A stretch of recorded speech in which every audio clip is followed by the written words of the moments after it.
একটা সময় ছিল যখন বাংলাদেশের সব বাজেটই ছিল কালো বাজেট। বাজেট হইলে পলিটিক্যাল পার্টিগুলো মিছিল নিয়ে নামতো, গরিব মারার কালো বাজেট মানি না, মানবো না, ব্যানার বানানোই থাকতো। আগের রাতে পলিটিক্যাল পার্টিগুলো রেডি থাকতো, বাজেট বক্তৃতা মন দিয়ে শুনতো, আর কিসে কিসে উপর ট্যাক্স বাড়িছে সেটা নোট করে মিছিলের স্লোগান দিত। কচুর দাম বাড়লো কেন, কচু খেতে জবাব চাই, ঠুকু কচুর দাম বাড়লো কেন, খুনিয়ের সাথ জবাব চাই।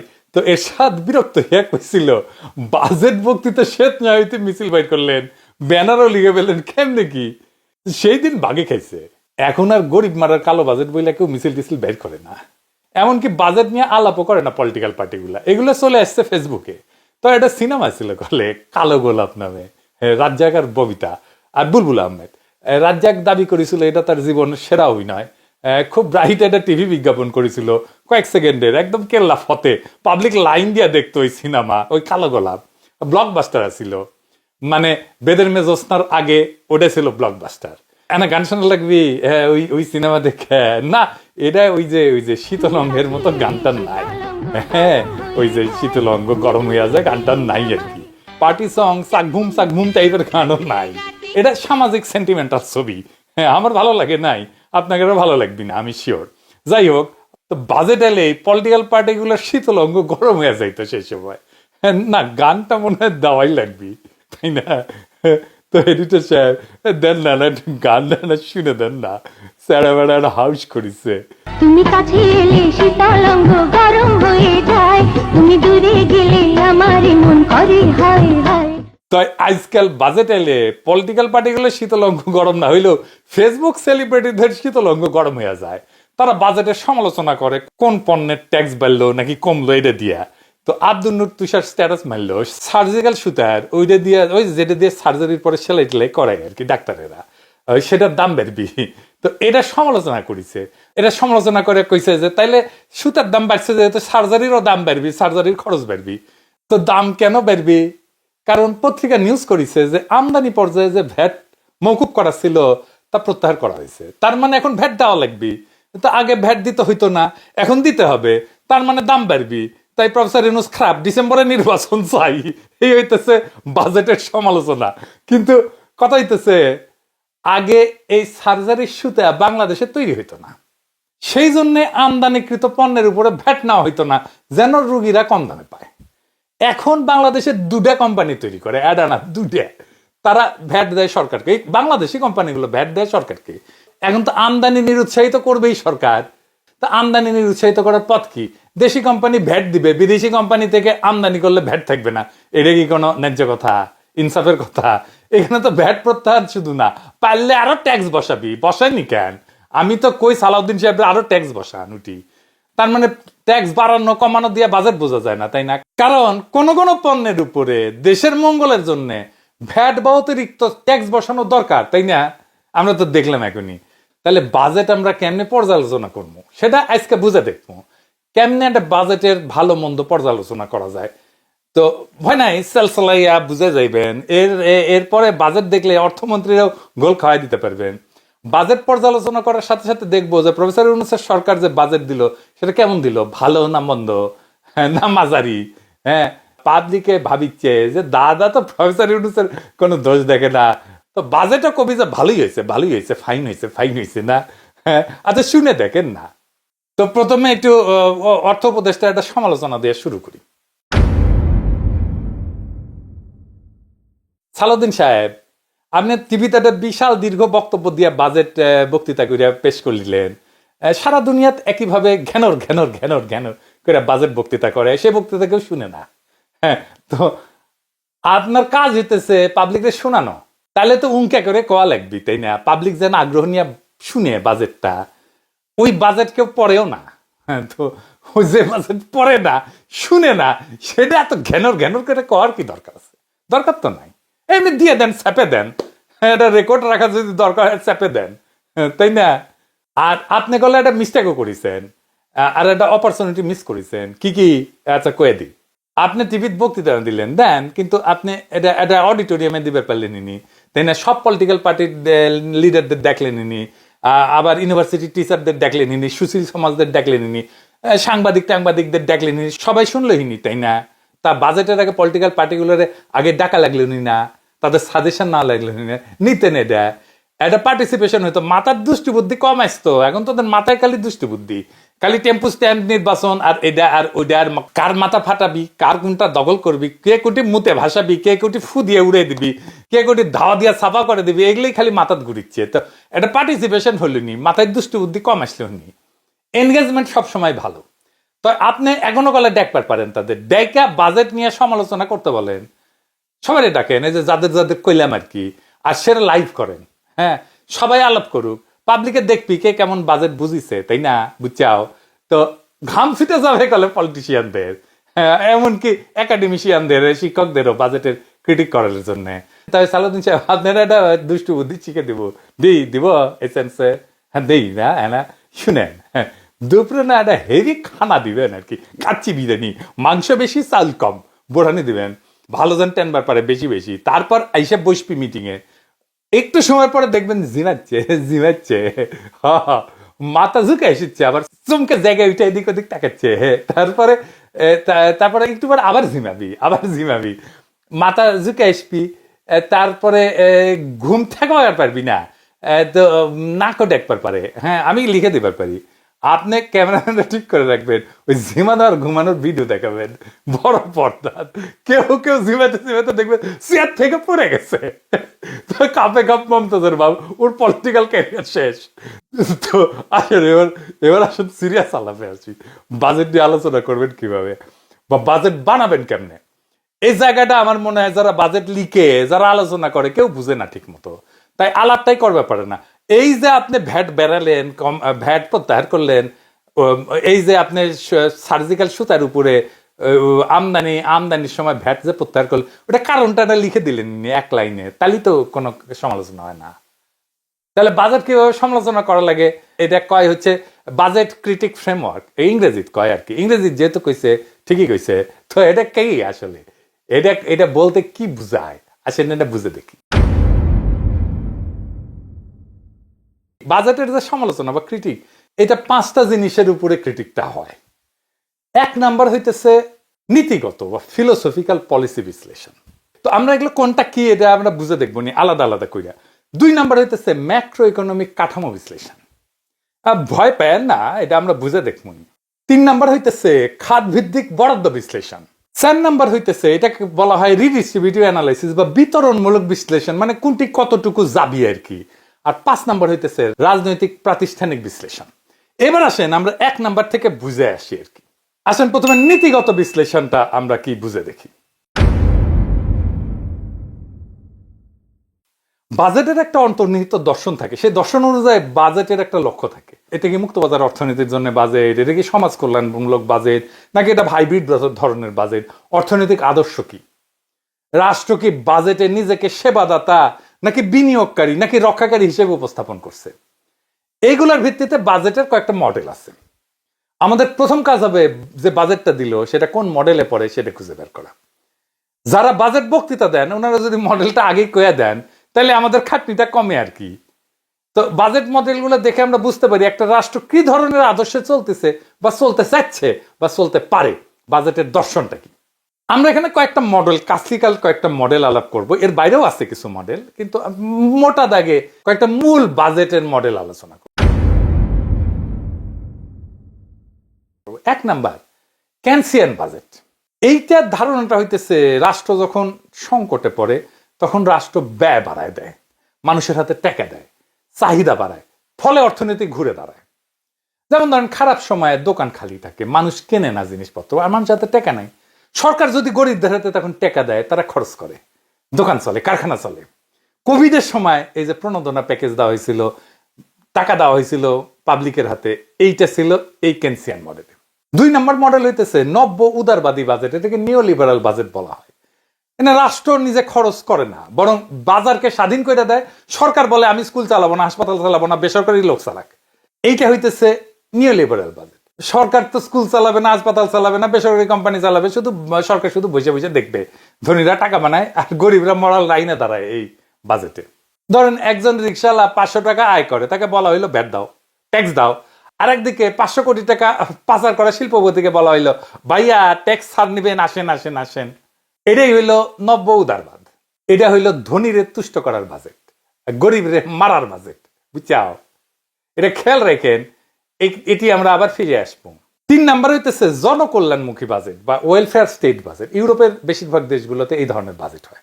রাষ্ট্র নাগরিকদের জন্য মৌলিক সেবা নিশ্চিত করে, শিক্ষা, স্বাস্থ্য, বাসস্থান, কর্মসংস্থান, এবং উচ্চবিত্তদের কাছ থেকে, বড় লোকদের কাছ থেকে কম নিয়ে গরিবদের সেবা দেয়, বুঝছাও? রবিনহুডের মতো।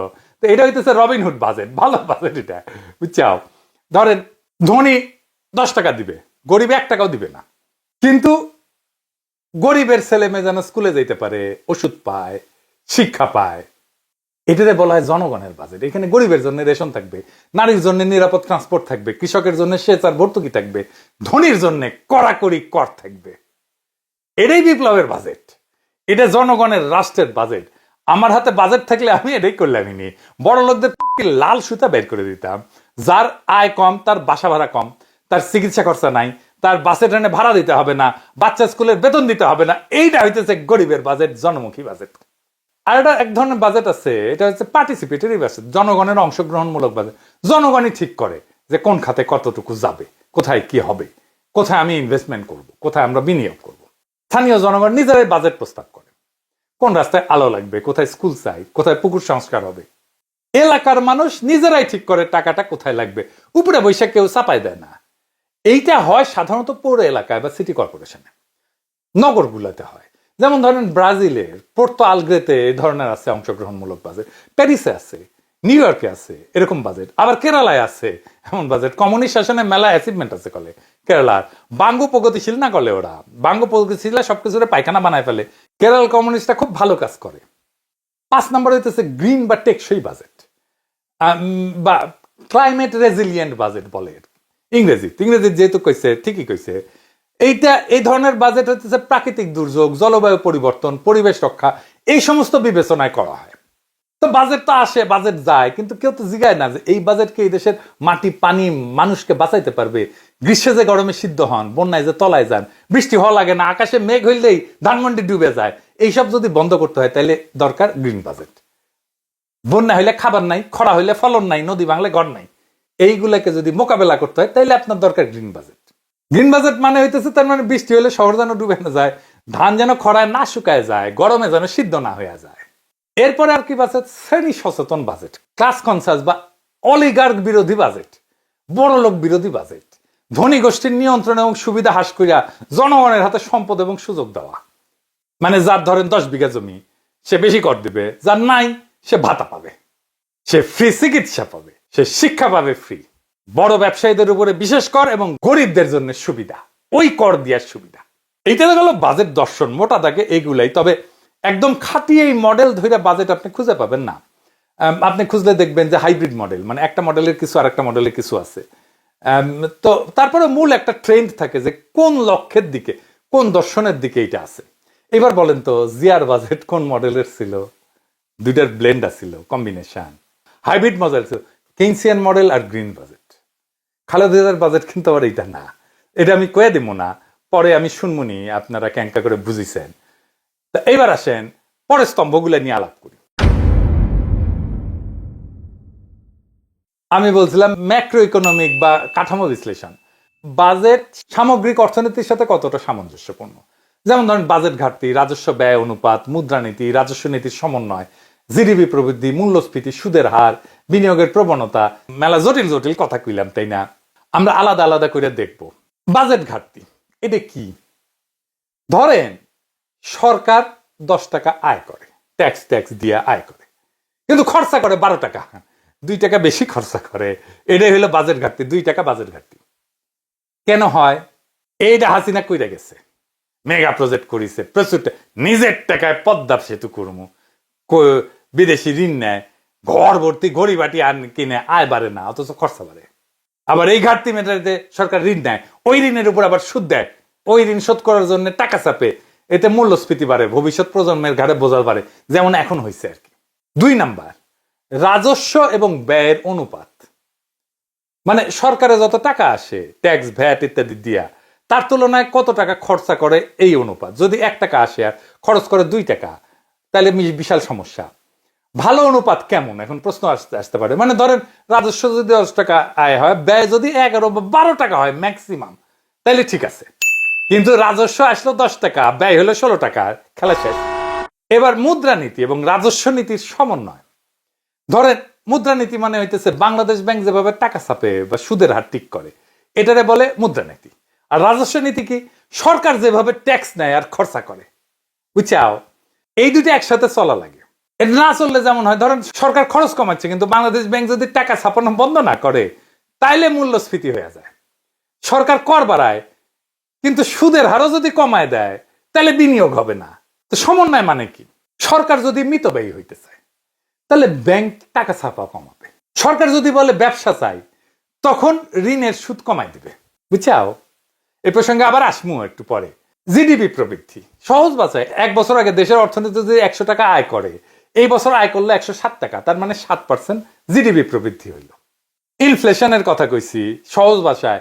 গত বছর যেই চাল আপনি 50 টাকা কেজিতে কিনেছেন, এই বছর সেটা 70 টাকা কেজিতে কিনেছেন, তার মানে জিনিসের দাম বাড়িছে। এটাই মূল্যস্ফীতি। মূল্যস্ফীতি হইলে তো বেতন তো এরকম বাড়ে না, তাই না? খরচা বাড়ে। তো এরকম মূল্যস্ফীতি হইলে বিনিয়োগ কমে যায়, ব্যবসা ঝুঁকিতে পড়ে। এইবার আসেন সুদের হার। হ্যাঁ, সুদ শুনে আবার অনেকে নড়ে চড়ে বসেছে যে সুদ নিয়ে, সুদ শিখাইতেছে দাদায়। কিন্তু সুদ তো জরুরি, কারণ ব্যাংক তো সুদ নেয়, সুদ দেয়। তো যাই হোক, আপনি ব্যাংক থেকে 100 টাকা ঋণ নিলেন, সুদের হার 10% হইলে 110 টাকা ফেরত দিতে হবে। কম হইলে কি হয়? ব্যবসায় বিনিয়োগ বাড়ে। কিন্তু মূল্যস্ফীতির সময় এটা খুব বিপজ্জনক। আমাদের কিন্তু হাসিনা মূল্যস্ফীতি করে দিয়ে গেছে। এখন তাহলে কি করবে সরকার বলেন তো? সুদের হার বাড়াবে। আপনি দেখেন সুদের হার বাড়িচ্ছে, দেখেছেন? সুদ বেশি হলে কি হয়? সুদ বেশি হলে মানুষ ব্যাংকে টাকা রাখে, কারণ সুদ বেশি পাবে, লাভ বেশি। কিন্তু ঋণ নিয়ে ব্যবসা কম হয়, বিনিয়োগ কমে যায়। সেই জন্যই কইছে ব্যবসায়ীরা চাপে। বোঝা যায় এখন সেল চালাইয়া। দেখেন, এই ভদ্রলোক কইছে যে সুদ বাড়ানোই কি মূল্যস্ফীতি কমানোর একমাত্র সমাধান? উনি কলে ভালো প্রশ্ন তুলিছেন। অন্য আরো সমাধান আছে, ভালো সমাধান আছে।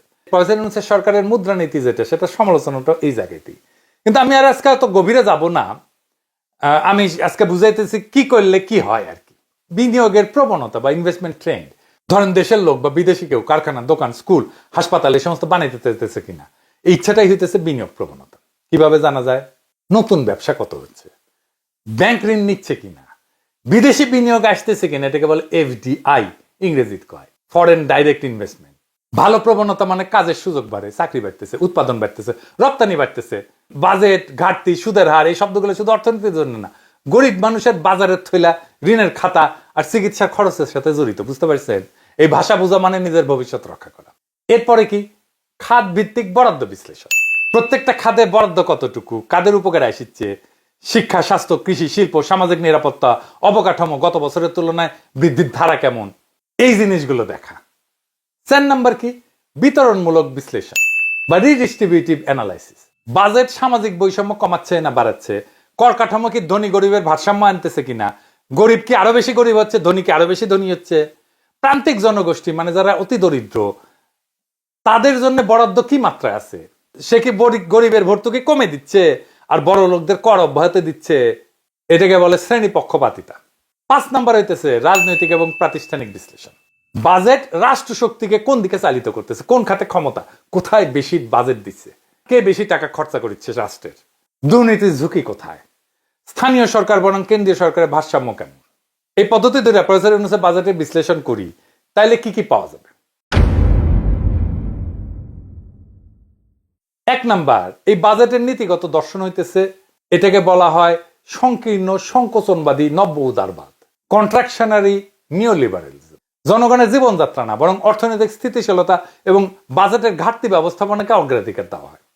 নাম শুনে কন্ট্রাকশনারি নিওলিবারালিজম শুনে দুর্বোধ্য মনে হতে পারে, কিন্তু আমরা যদি বাস্তব জীবনের উদাহরণ দিই তাহলে সবাই এটা বুঝে যাবে। একটা রাষ্ট্র যখন অর্থনৈতিক সংকট বা মূল্যস্ফীতি কমাইতে বাজেটে এমন ভাবে ব্যয় কমায় যাতে সাধারণ মানুষের উপরে চাপ পড়ে, কিন্তু ধনী, কর্পোরেট, আন্তর্জাতিক ঋণদাতাদের স্বার্থ অক্ষুণ্ণ থাকে, তখন তাকে বলা হয় কন্ট্রাকশনারি নিওলিবারালিজম। কেমনে বুঝবেন? ধরেন ভর্তুকি কমে দিচ্ছে কিন্তু মন্ত্রীর গাড়ির বরাদ্দ কমাচ্ছে না। বাজেট ঘাটতি কমাইতে সরকার মিড ডে মিল বন্ধ করে দেয় কিন্তু ব্যাংকের খেলাপি ঋণের সুদ মাফ করে দেয়। এই বাজেটের নৈতিক ভিত্তি ফ্যাসিবাদের পতনের পর জনগণকে ক্ষমতায়ন না, বরং পুরানো যে ব্যবস্থা ছিল সেটাকে বজায় রাখা। বাজেট ঘাটতি জিডিপি 3.6%, এরা টাকার ভ্যালুতে 2.26 লক্ষ কোটি টাকা। রাজস্ব লক্ষ্যমাত্রা 5.43 লক্ষ কোটি টাকা। রাজস্ব লক্ষ্যমাত্রাটা অনেক উচ্চাভিলাষী, সুদের হার বাড়িয়ে দিচ্ছে এবং আভ্যন্তরীণ ঋণ নিচ্ছে। এইটাকেই সংকোচনবাদী কৌশল বলা হয়। বৈদেশিক সহায়তার উপরে নির্ভরতা কম দেখা দিতেছে, কিন্তু আভ্যন্তরীণ ঋণ নির্ভরতা এটা খুব বেশি। জনগণের খাতে সংকোচন হয়েছে, ক্ষমতা সম্পন্ন খাতে সম্প্রসারণ হয়েছে। ভর্তুকি হ্রাস মানে তো মূল্যস্ফীতির বোঝা জনগণের ঘাড়ে চাপবে। এই বাজেটে ধনী এবং মধ্যবিত্ত শ্রেণী যে কর কাঠামো দিচ্ছে সেটাতে লাভবান হবে। নিম্নবিত্তের খাদ্য, বাসস্থান, চিকিৎসা ব্যয় কোনো প্রত্যক্ষ সহায়তা নেই। এটাতে বলা যেতে পারে লাউডলি সাইলেন্ট বাজেট, মানে ধনীর প্রতি নম্র, গরিবের প্রতি নীরব। সম্পদের পুনর্বন্টনের কোনো প্রশ্ন নাই। আমি যদি এটা রাজনৈতিক এবং প্রাতিষ্ঠানিক বিশ্লেষণ করি, স্থানীয় সরকারকে ক্ষমতা দেওয়া হয়নি, বাজেটে দুর্নীতি বিরোধী শক্তি নাই, বরং আমলাদেরকে, দুর্নীতিবাজ আমলাদেরকে নিরাপদ রাখা হয়েছে। এখন প্রশ্ন উঠতে পারে, তাহলে বিকল্প কি ছিল? বিকল্প ছিল কেনসিয়ান মডেল। যখন মন্দা বা মূল্যস্ফীতি থাকে তখন রাষ্ট্র আরো ব্যয় করে, বিশেষ করে দরিদ্র এবং জনগণের উপরে, যাতে তারা খরচ করে, চাহিদা বাড়ে, উৎপাদন বাড়ে, চাকরি হয়। তো এই বাজেটে কিভাবে করা যেতে পারতো? বিকল্প বাজেটে 3টা ভিত্তি হইতে পারতো। কৃষিতে ভর্তুকি, এতে উৎপাদন বাড়বে, খাদ্য মূল্য কমবে এবং মূল্যস্ফীতি কমবে। 2 নাম্বার, গরিবকে নগদ ভাতা দেওয়া, এতে অর্থনীতি ঘুরবে, স্থানীয় ব্যবসা চাঙ্গা হবে। 3 নাম্বার, গার্মেন্ট শ্রমিকদের জন্য বাসস্থান, স্বাস্থ্য কার্ড, এটা দেওয়া যেতে পারে, তাহলে শ্রমিকের জীবনযাত্রা উন্নত হবে, উৎপাদন বাড়বে। কেন এই ক্যান্সার মডেল? কারণ হচ্ছে এটাকে 1 নাম্বার বলা হয় যে মাল্টিপ্লায়ার এফেক্ট, মানে গরিবের হাতে টাকা দিলে তারা খরচ করে, অর্থনীতি ঘুরে দাঁড়ায়। 2 নাম্বার হচ্ছে ইনফ্লেশন কন্ট্রোল, প্রোডাকশন দিয়ে, উৎপাদন দিয়ে ইনফ্লেশন কন্ট্রোল, দামে না, সরবরাহ বাড়ায় নিয়ন্ত্রণ করা। 3 নাম্বার সোশ্যাল স্ট্যাবিলিটি, মানে সামাজিক স্থিতিশীলতা, সংকটকালে পুষ্টি, শিক্ষা, চাকরি রক্ষা করলে দীর্ঘমেয়াদে কম খরচ পড়ে। কেন এটা করা হয়নি? IMF কয়ে দিচ্ছে। এই জন্য IMF এর কথা ছাড়া সালাউদ্দিন সাহেব নড়ে না। আর রাজনৈতিক অনিচ্ছা, গরিবের জন্য বাজেট করলে ক্ষমতা কেন্দ্রের সুবিধাভোগীরা অখুশি হয়। আর ওই ধনীদের পাশে লাল সুতা বেড়ায় দেওয়ার না, কর কাঠামো সংস্কারে ধনীদের উপরে কর চাপাইতে রাজনৈতিক সাহস লাগে। আমরা উচ্চ কণ্ঠে বাজেটের প্রশংসা করতে চাইছিলাম, পারলাম না। IMF আমাদের বলবে আর আমরা সেটা পালন করব। এই জন্য বর্ষা বিপ্লব হয়েছে, এটা সংস্কার। এখানে তো কেউ বাগড়া দেয় নাই প্রফেসর ইউনূস, এখানে কেউ ঐক্যমতের দোহাই দেয় নাই। ফ্রি হ্যান্ডে জনগণের বাজেট দিতে পারলেন না কেন স্যার? আপনারা হয়েছেন MBBS, মানে মা বাবার বেদ্যপ সন্তান, কোনো কথা শুনেন না, নিজে যা বুঝেন তাই করেন, তারপরে পড়েন ঝামেলায়, তখন আমাদের উদ্ধার করতে আসতে হয়। এই বাজেটে আপনি সংস্কার দেখাইতে পারলেন না কেন? এই বাজেট তো সংখ্যা না, এটা একটা অবস্থান, এটা একটা দর্শন। আর এই দর্শনের নাম হইতেছে সংকোচনবাদী নিওলিবারালিজম, যার মানে হইল ধনীর পকেটে করসার আর গরিবের ঘাড়ে মূল্যস্ফীতি। এই বাজেট বলে গরিব চুপ করে মরো, কারণ টাকা কম। কৃষক সাবধানে চাষ করো, কারণ ভর্তুকি নাই। রোগী ধৈর্য ধরো, কারণ স্বাস্থ্যের বরাদ্দ কম। ছাত্র বেকার থেকে যাও, কারণ চাকরি সৃষ্টি করা হয়নি। সুদ বৃদ্ধি করাই এখন রাষ্ট্রের চরম ত্যাগ। এই বাজেট ফ্যাসিবাদের ছায়া রাষ্ট্রকে টিকায় রাখার একটা হিসাবের খাতা, যেখানে মানুষ নাই, আছে ক্ষমতা রক্ষার অঙ্ক। তাই আমরা বলি, আমরা চাই না এমন একটা বাজেট যেটা সুশীল আর CIP ভাইয়াদের জন্য VIP প্রোটোকল নিয়ে আসে, আর গার্মেন্ট শ্রমিকের জন্য নিয়ে আসে দুঃস্বপ্ন। আমরা চাই জনগণের বাজেট, যেখানে ব্যয় কমে প্রশাসনের বিলাসে, আর বাড়ে শিক্ষা, স্বাস্থ্য, পুষ্টি আর সামাজিক সুরক্ষায়। এইটা বাজেট হইলে এইটা হবে জনগণের রাষ্ট্রের বাজেট। আর এই রাষ্ট্র জনগণের যদি না হয়, তাহলে জনগণই একজন রাষ্ট্র বদলাইবে। এইবার না হলেও পরের বার ঠিকই হবে। এই প্রতিজ্ঞা নিয়ে আমরা আগে যাব। সংকোচন করেন লুটেরা আমরার জন্য, ব্যয় করেন কৃষক, শ্রমিক, শিশুর জন্য। এই বাজেট আমাদের না, আমাদের বাজেট এখনো আসেনি, কিন্তু আসবে। এই হোক আমাদের শপথ, এই হোক আমাদের রাজনীতি, এই হোক বর্ষা বিপ্লবের অঙ্গীকার। ইনকিলাব জিন্দাবাদ।